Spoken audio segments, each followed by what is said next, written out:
It is Jumanji on the streets of Ohio. I'm Christine Roman. Schools are closed after grizzly bears and big cats and other safari animals break out of an exotic animal farm. Police hunting them down right now. All right, good morning. It is Wednesday, October 19th, and we just spoke with Jack Hanna, who said if you live in Ohio and you see a leopard, a bear, or a lion, or a cheetah, don't run. I'm not kidding. This is the advice for people who live around Columbus. Right? If I got out, if I somewhere saw a lion coming, I think I might run.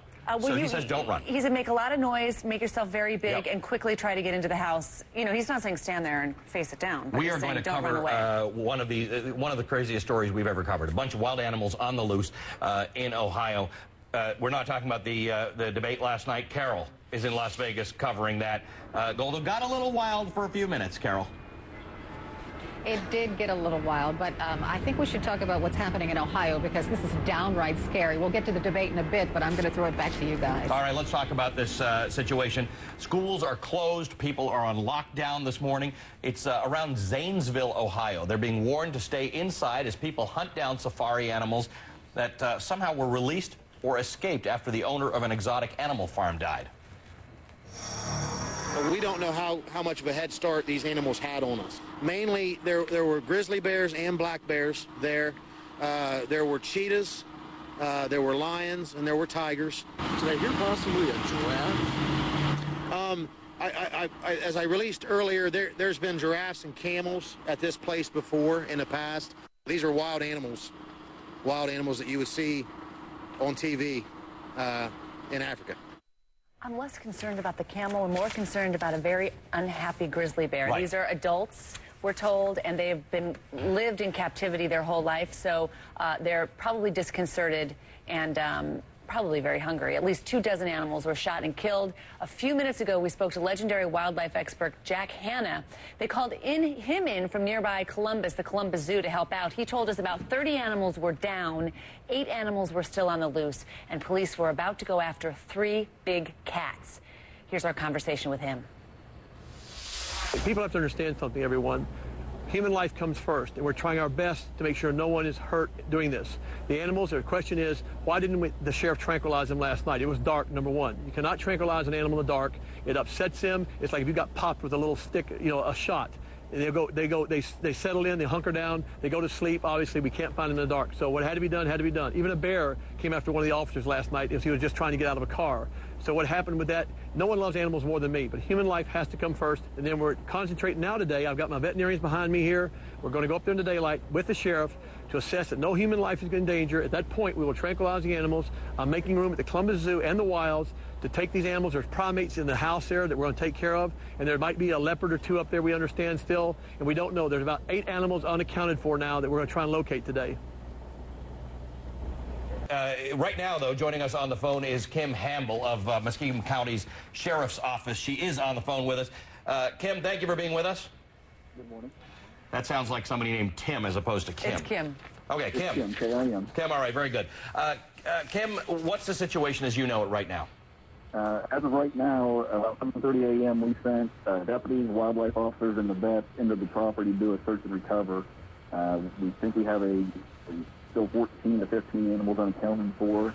So we're going in there to see what we had last night and confirm everything to give to the public.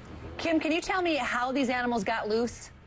We're not really sure right now. When we received the call last night, when deputies first arrived, all the gates were open, and the fence that surrounds the property wasn't high enough or sturdy enough to contain everything. So we're not sure if someone let them out at this time or what really happened. So we're still up there doing investigation. And the owner was there on the premises outside and deceased. Do you know anything about what happened to him? No, we sent the body to the coroner for an autopsy. Were there any outward signs of foul play, or was it suspicious, or can you tell us anything? I mean, it just seems so odd. The whole scenario seems so odd. Right. We're not really sure what happened to the body, and that's why it was sent to the coroner's office. Do you have any sense of who might have been responsible for letting these animals out? We're going to assume, of course, that close to 48 animals didn't let themselves out. Correct. We believe that, we're still doing investigation up there, but nothing's being released at this time on that. All right. What's your prognosis for the remaining animals? How dangerous are they, and what's your sense now that the sun's up as to how quickly you can gather them? Well, I mean, we're still concerned about what animals are still out, and that's why we're doing accountability right now. We still got everybody up in the area doing stuff, and that's why we have the 3 school districts surrounding the property closed. And I mean, we still like people to stay inside. And these are dangerous animals, so we do not want them, going outside to see what they're doing. We request they follow them in the water and do immediately to that location. We can hear some radio traffic behind you, so I want to apologize. But Kim, I wanted to ask you. You know that this facility is in the neighborhood. We know that in Ohio, if you have a permit, you can have these sorts of animals for your own personal pleasure. It certainly gives law enforcement a major headache when something goes wrong. Have you ever had to deal with something like this before? Not this large, no. I mean, we're very familiar with the residents. I mean, since like 2005, we've been out there 16 times for animals on large. We've had 8 calls for complaints since 2004, and then we've also had 3 calls for the animal cruelty thing. So we're very familiar with the property and the owner of the animal.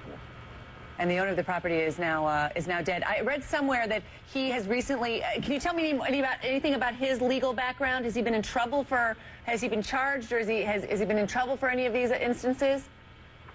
We've had some charges on him before, yes. All right. Kim Hamble, thank you for joining us. Kim Hamble's the Director of Operations for the Muskegon County Sheriff's Office. We're staying on top of this, and we'll continue. Okay, so about 3 hours ago, I talked to Tino Ramos of the affiliate WBNS. He's live again for us in Ohio. So what have you learned in the past 3 hours about this hunt, this game hunt going on basically in the suburbs of Ohio?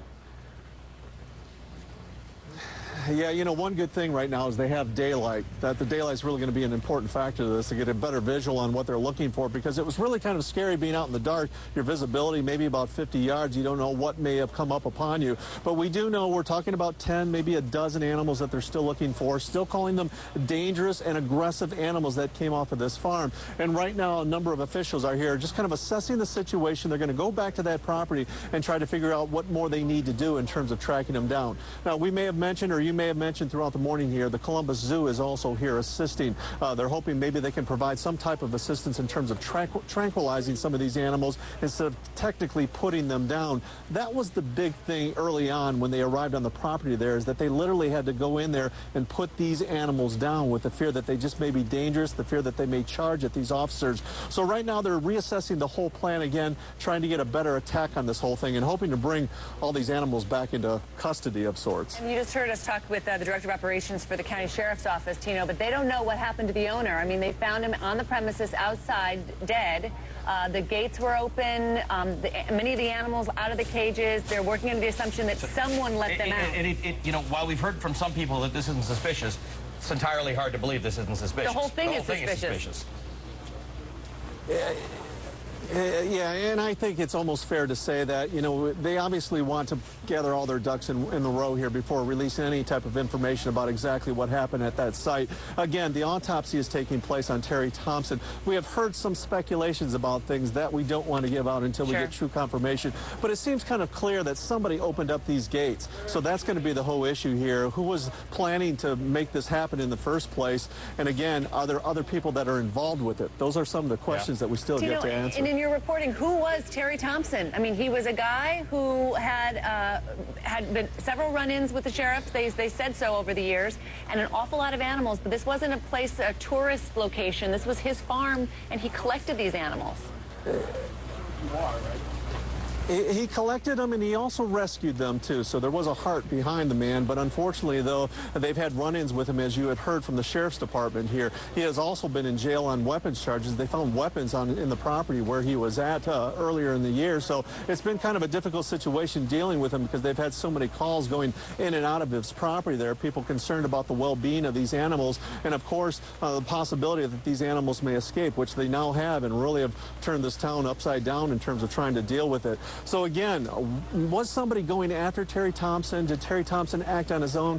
Those are the questions that we still have to get answers with, and it's clear that the Sheriff's Department is not ready at all to release that information. All right. What a weird story. I don't know, in all the news I've covered in the years, this one definitely ranks up there as one of the weirdest. Let's just hope they get those animals that are still out there, and hopefully they can do it without killing the rest of the animals. Yeah, thanks, Tino.